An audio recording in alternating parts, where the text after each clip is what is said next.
Hello Chatham, my name is Anna and this is Flash TV. Happy April everyone. I am so happy to hear the birds chirping, see the trees budding, and most importantly feel the sun shining.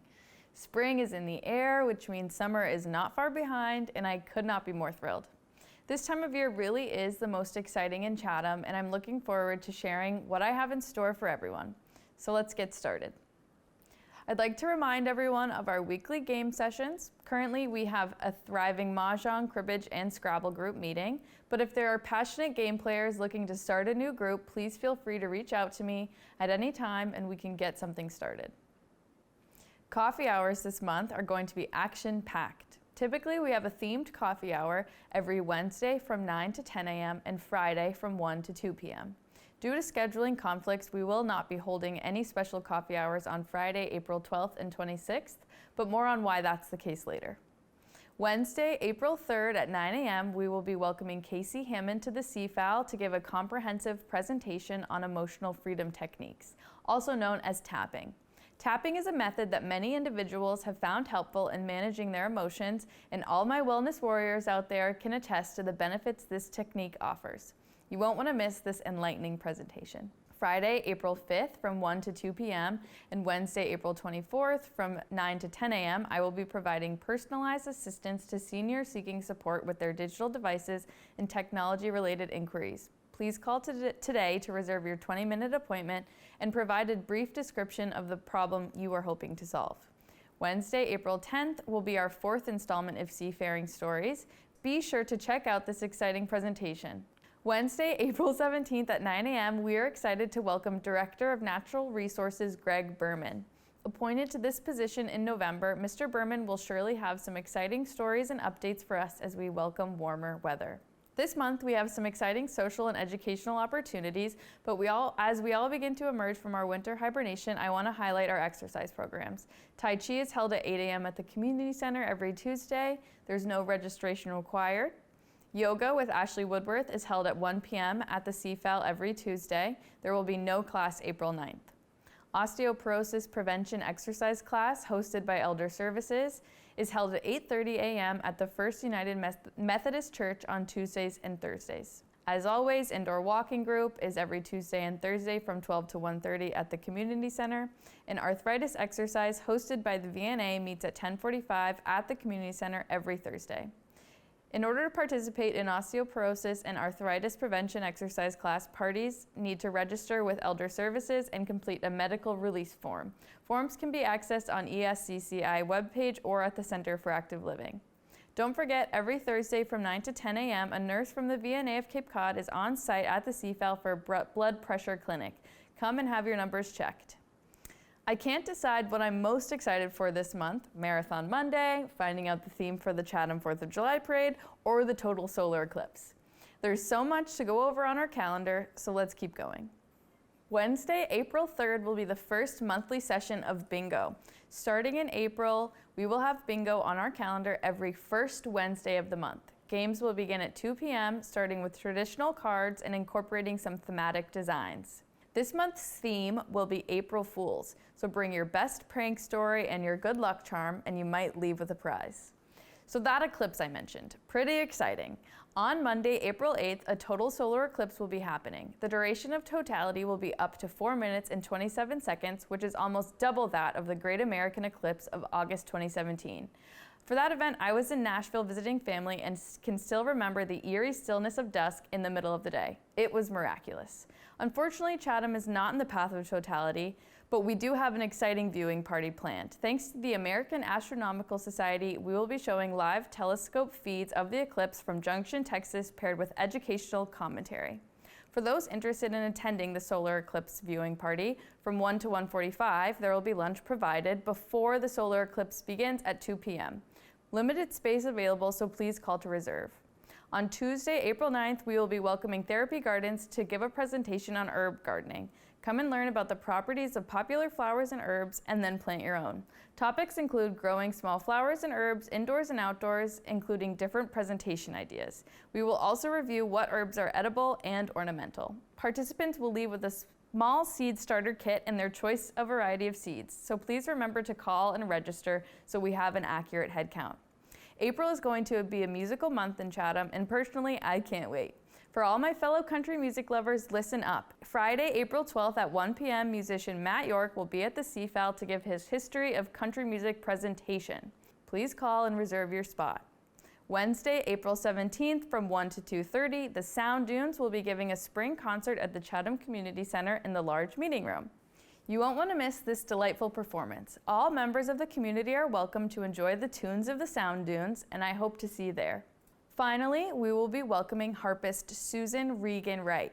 After owning a dance studio for over 30 years, Susan pursued her dream of learning a musical instrument and has been performing since her retirement. We look forward to welcoming Susan to the Center for Active Living at 1 p.m. on Monday, April 22nd. Book Club will meet Wednesday, April 17th at 11 a.m. This month, the group will be reading The Secret Life of Sunflowers by Marta Moyner. In this dual-track timeline novel, a modern-day auctioneer discovers a diary belonging to Jo Van Gogh Bonger, painter Vincent van Gogh's sister-in-law. This novel received a 4.2 out of 5-star rating on Goodreads, and I can't wait to hear what our community thinks. Call today to reserve your spot and book. Also on the 17th, we will be having cooking class with Chef Heather Bailey of The Optimal Kitchen. Heather is a plant-based certified nutritional consultant and natural chef, sharing yummy and healthy plant-based meals with our community. If you're interested in taking her class, give us a call. Did you know that in February of this year, the Cape Cod RTA started offering free rides to eligible passengers? If you're over 60 or have a disability, you can ride free on all fixed route buses. Although you must have the new GO card or current reduced fare Charlie card to receive this fare. On Thursday, April 18th, we will have representatives from the Cape Cod RTA at the CFAL hosting a registration session. CCRTA representatives will be helping eligible riders sign up for the GO card. Registration or walk-ins are accepted, so don't miss this opportunity for free transportation. For anybody who might be interested in learning a new hobby or perhaps picking back up on an existing one, the Busy Fingers Knitting Group gets together every Thursday at the CFAL. Feel free to drop in or give us a call to be added to the list. Happy birthday to all of you Aries and Tauruses out there. Come and celebrate your birthday with the Friends of the Council on Aging on Thursday, April 18th at noon. Some of you may recall my interview with Barbara Nickerson, the wonderful hostess of Golden Oldies, a classic film screening series. The first installment for this month will be held on Tuesday, April 9th at 1 p.m. She will be showing Now Voyager, a timeless film that delicately explores themes of self-discovery and transformation. Starring Bette Davis and Paul Henreid, you won't want to miss this poignant reflection of personal growth and pursuit of happiness. Then, on Tuesday, April 23rd, Barbara will be back showing the 1955 film Picnic with Kim Nowak and William Holden. This story of an outsider whose appearance disrupts and rearranges the lives of those whom he encounters will be shown in amazing Technicolor and won't be one to miss. On Thursday, April 11th, we'll be welcoming the public health nurse from the VNA and attorney Catherine Bean to provide an in-depth explanation of healthcare proxy and power of attorney. Guests will learn and discuss details of vital documents and have an opportunity to engage in a Q&A session. For those interested in participating, there will be lunch provided by Pizza Shark from 12:30 to 1 p.m., followed by the presentation lasting from 1 to 2. Please call to register today as there is a 6-participant minimum. The LGBTQ+ older adult group, sponsored by Elder Services of Cape Cod and the Islands, has some exciting events planned for this month. The monthly social dinner will be held Thursday, April 18th from 5 to 7 p.m. This month, we will be honoring National Day of Silence, an annual day of action to spread awareness about the effects of bullying and harassment of LGBTQ students. Historically, students take a day-long vow of silence to symbolically represent the silencing of LGBTQ+ students. However, in 2024, we will be celebrating the Day of No Silence, an opportunity for LGBTQ+ community members and allies to raise their voice and protest the harmful effects of harassment and discrimination. Also put on by the LGBTQ+ older adult group this month, there will be a documentary screening taking place on Wednesday, April 24th at 2 p.m. Please call the CFAL or reach out directly to me to sign up for any LGBTQ+ older adult programs. On Friday, April 19th, we will be welcoming a speaker from Senior U to give an in-depth presentation on cannabis, CBD, and more. Everything you ever wanted to know about cannabis but were afraid to ask, all in an hour. Give us a call to sign up, and when you do, you may want to reserve your spot at the Coffee and Cannabis Chat happening the same day. At 1 p.m. on Friday, we will be welcoming owners from local dispensary Seaside Cannabis to talk about what to expect when visiting their location in Orleans. They'll also be available to answer any questions you may have about their experience in the cannabis industry or just generally. In honor of Earth Day, I've asked Lauren Arcamano, the Executive Director of the Chatham Conservation Foundation, to give a presentation on the history of conservation in Chatham. This presentation will take a look at how conservation has evolved from inception to now and what we as community members can be doing to support the health and well-being of our town. Per usual, our wonderful Shine counselors will be available by appointment to help Medicare beneficiaries navigate the complex health insurance system. She's available on Tuesdays and Fridays throughout the month. Give us a call to set up your appointment. The Alzheimer's Family Support Group meets the second and fourth Tuesday of each month in April. Those dates will be Tuesday, April 9th and April 23rd. This group meets at 10:30 a.m. and is facilitated by an advocate from the Cape Cod Alzheimer's Family Support Center.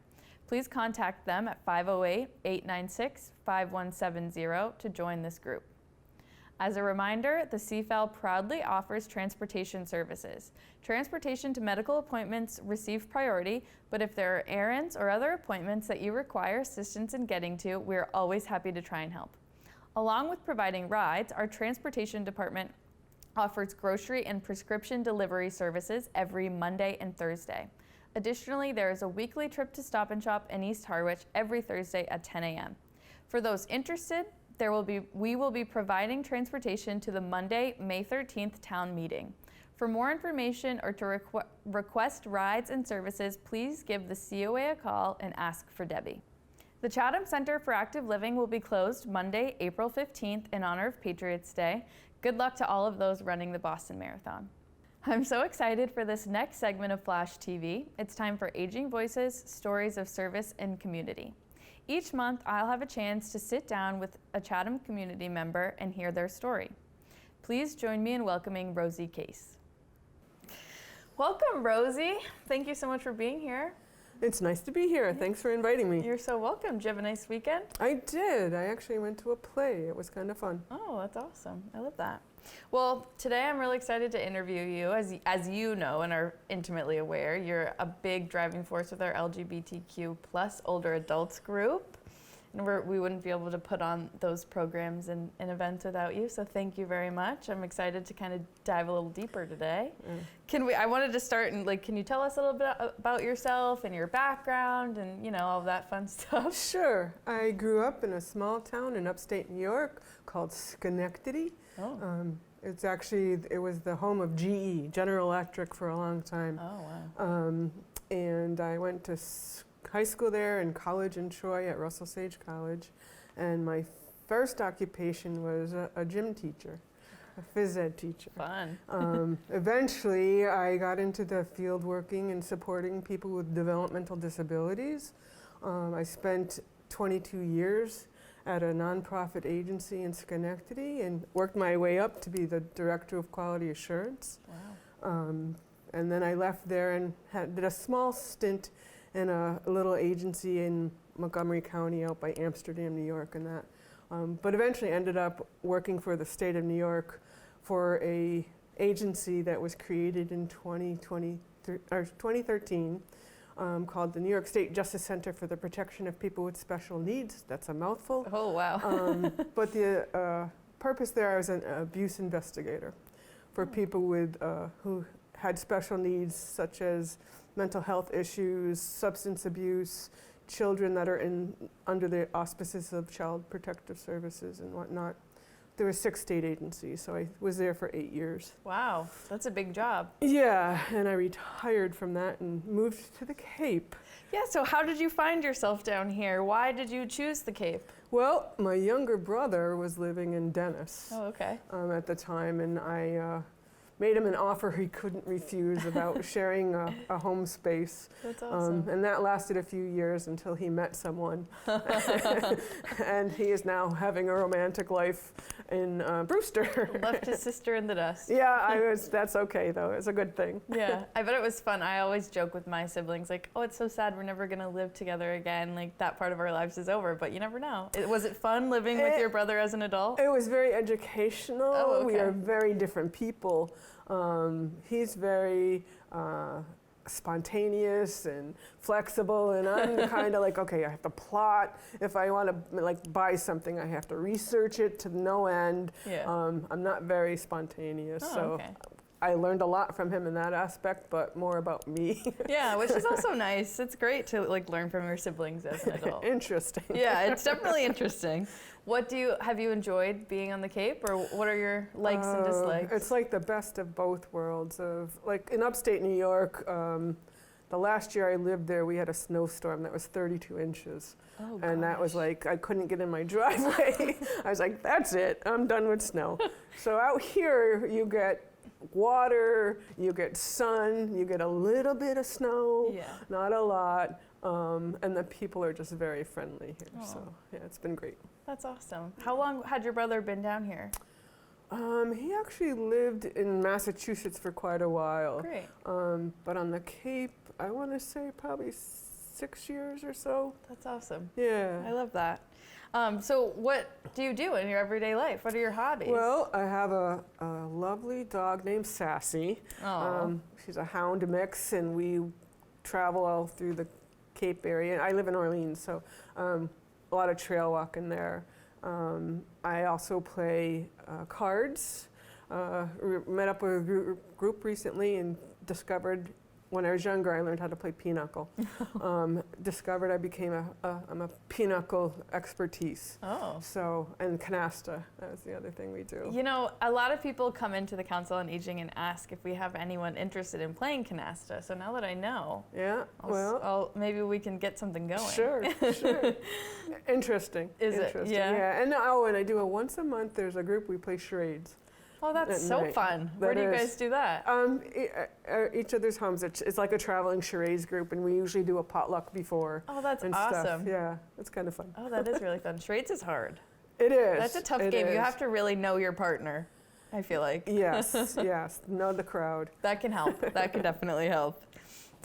So what would you say, like, I mean, something that I talk about a lot, I feel like, and you and I have had this conversation, is like community and what we get out of it and what we're looking to put into it. Like, how would you say your community, what have you found is like integral parts of your community around here, and like how have you continued to foster that? Well, interestingly, I moved out in 2019, right before COVID hit. Oh.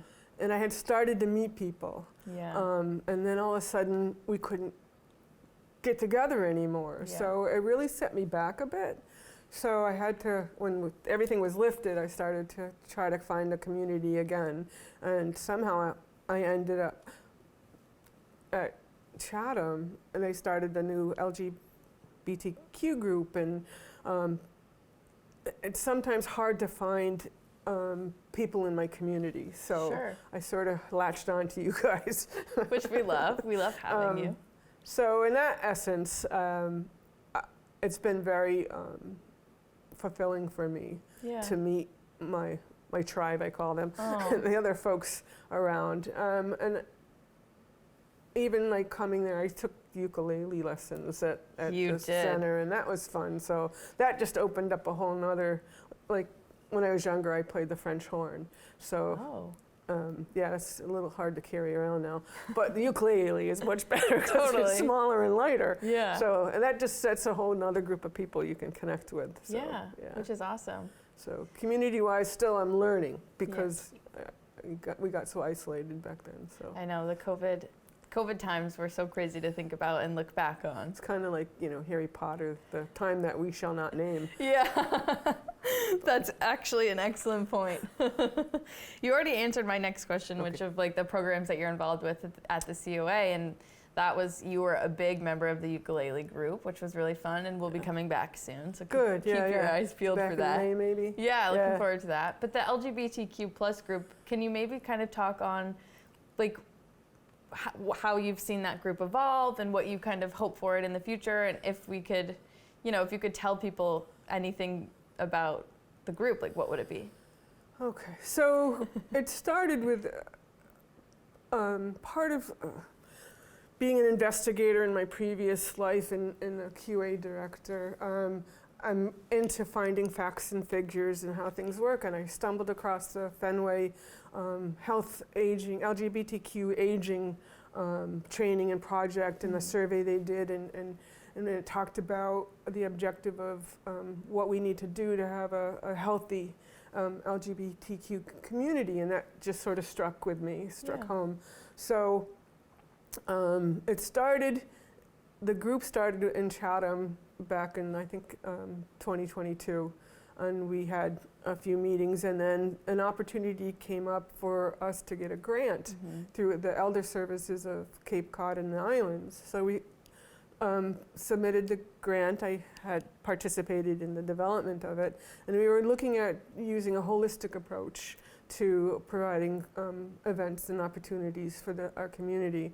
I think the biggest thing that has evolved out of it is the dinners that we do monthly. And last November we did a Friendsgiving dinner, and something just clicked there with the people that came that night, and it's been like we're getting to know each other on a deeper level than just, hi, I see you once a month. Yeah. And I think that's really important. What I would love to do is see this group grow. Our community has a hard time connecting.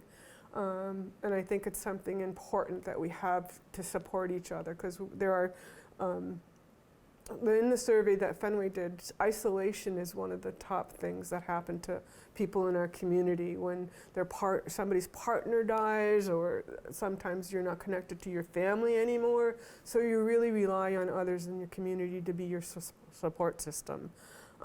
So hopefully that group will continue to grow. But the other part of this is my dream would be that we wouldn't have to be labeled the LGBTQ group. Older, yeah. The older adult group, but that we would seamlessly integrate with the other community of the center, and that people on both sides of the aisles would know each other well enough to be comfortable to talk about their lives and not have to be focused on that I'm a lesbian or, there's a queer people or trans.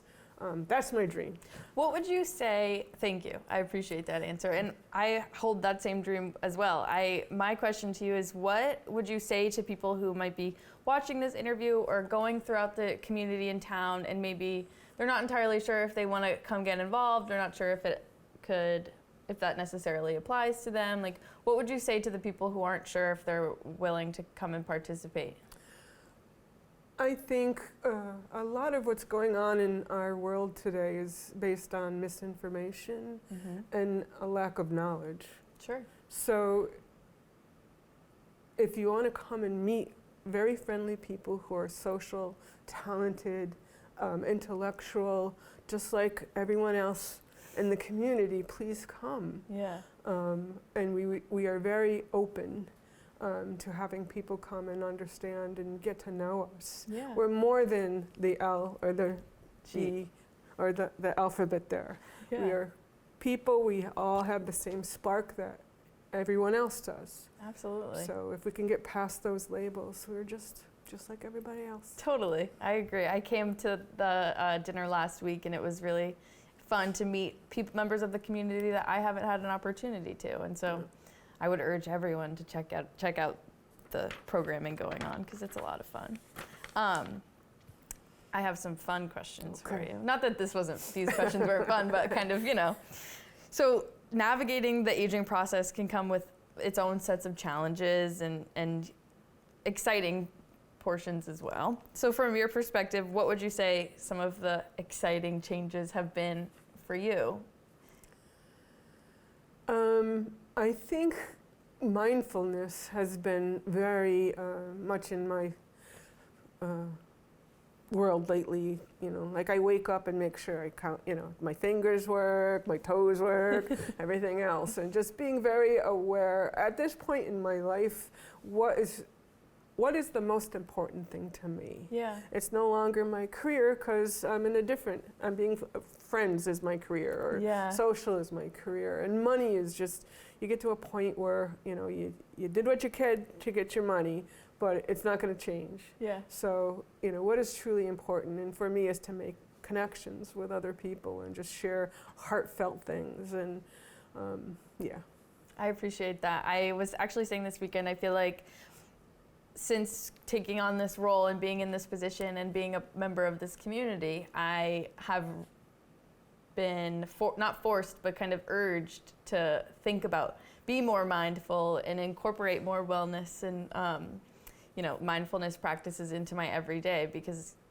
that's what's important, is our health and our wellness. And I think that's really interesting that this space has kind of urged me to follow that. It's that saying, like, if my younger self knew what I know now, Yes. there'd be a few different things I would do. Yeah. To be more conscious. If you were sitting with your younger self, what would you say to her? To be brave, be bold. Yeah. And just part of it is I don't think we understand what we do in our younger years and how that affect. I was very much into sports and stuff like that, and not probably the way we did sports back then and how you take care of yourself now when you do sports. Sure.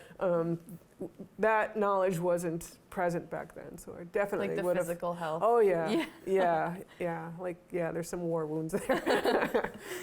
Cracking knees. yes, those sorts of things. So but I think the biggest thing is to be bold. I love that. Yeah. I know conversations that you and I have had, we'd really like to kind of incorporate the younger community into this group, and kind of impose some wisdom onto them, and also learn from the younger generation, because I think there's a lot that can be kind of passed amongst everyone. And so, it's exciting to have this conversation and think about that possibility. I know there are a lot of positives that come from aging and kind of being in this phase of our lives, your life, but what are some of the challenges that you think that this community faces? I know we kind of touched on isolation, but are there any other? I think as we age and making decisions moving forward, if you ever get to a point where you can't support yourself in your own home, having the knowledge or the comfort that going in maybe to like an assisted living or a care place, that their practices and their policies can accommodate our lifestyle, our preferences. If I had a partner, I would want to live with her. Sure. Or if we were married, not to have that entity think that we would need to have separate space. They should be comfortable with us moving in together. Sure. And hopefully be embraced by the community, but I think we have a ways to go with that. But even the physical challenges of like, I live in a 2-story house. So I always remember I had a great aunt that lived in a 2-story house, and she ended up breaking her hip. Yeah. So she had a hard time, and her main bathroom was like upstairs. So that stuck in my mind. Like, I want to live in a 1-story home, because then a big part of people having to live their home is because they can't accommodate their needs, physical needs. Sure. So just some things I think about. Yeah, of course. Moving forward. And losing friends, and I mean, as we age, our life cycle, you start to lose people. It's inevitable, but it happens. So, how do you continue to support yourself with relationships and those sorts of things? It's hard as your community gets smaller. Yeah. Do you feel like there's enough offerings around to answer the questions that you might have, or help solve the problems that you're speaking on? And if not, what do you think could kind of be brought to our community to help serve people? Well, I think I have an advantage over most people, because having worked in the disability fields, very much am aware of what can be offered from Sure. community services and governmental agencies. There's a gentleman who attended the meeting last week that had an accident and had no clue Yeah. about where to go to get support. So I think one of the things that we developed the website for Yes. was to have a central hub location where we can put links to supports and services that people might need, Yeah. whether they're young or old or in between. Thank you for bringing that up. Can we kind of talk a little bit about the website and its inception and kind of how we found ourselves where we are today? Sure. When I first came out here, the thing, being an investigator, you do a lot of Googling. So I Googled LGBTQ, Cape Cod, and found little. I think that's how I found the Chatham group popping up. And eventually there's a Cape Cod PFLAG, which has a beautiful website. So with that discovery, I decided that there must be a way to connect all these resources that you could have for the community in one place. Yeah. Instead of like, there's meetup groups, there's Facebook groups, there's P-Town is a whole universe unto itself, but somehow in our web of connection, having one spot to go to. So in the grant, we put that in as sort of part of the proposal, and we didn't get as much funding as we expected, but within our own community, I asked for volunteers to help build the website, and a couple of ladies offered to volunteer, and it was launched February 24th, with a soft launch, we call it, I guess. So we've had some people looking at it and giving us feedback, but eventually I hope that it becomes well known enough that people can go there and find social activities, if they need legal support or religious support, spiritual supports, I should say. Those sorts of information, or just connecting with other groups, they can find it there. That's wonderful. What's the domain for that? It's called www.capecodlgbtq.org. .org. Great. That's wonderful. Yeah. It's a lovely website, and it's all developed by volunteers, which is even more special because it has like a true sense of dedication. Yeah, and we'll steal a line from the movie: if you build the website, people will come. Yeah. Exactly. Yes. I think that's awesome. So, if you could have lunch with anyone, dead or alive, a famous person, if possible, who would it be? What would you talk about, and why would you choose them? Maya Angelou. Oh, that was a quick answer. Yes, I actually saw her in a community college in Troy, New York. She spoke there one time. I love her life story. She had many different chapters to it. Yes. We have some similarities. And she was I loved her writings, her wisdom. She was just a very gentle soul. And I would just love to have a heartfelt connection with her. Wonderful. Well, I think you're the first person who said Maya Angelou, so that's exciting. Yeah, she's amazing. She Dr. is. Maya Angelou, Dr. I Maya, should say. yes. Dr. Maya Angelou. Yes. But I mean, Oprah Winfrey liked her, but no. Oh, well, thank you so much for your time, Rosie. I appreciate it. It was a pleasure. Oh, thank you.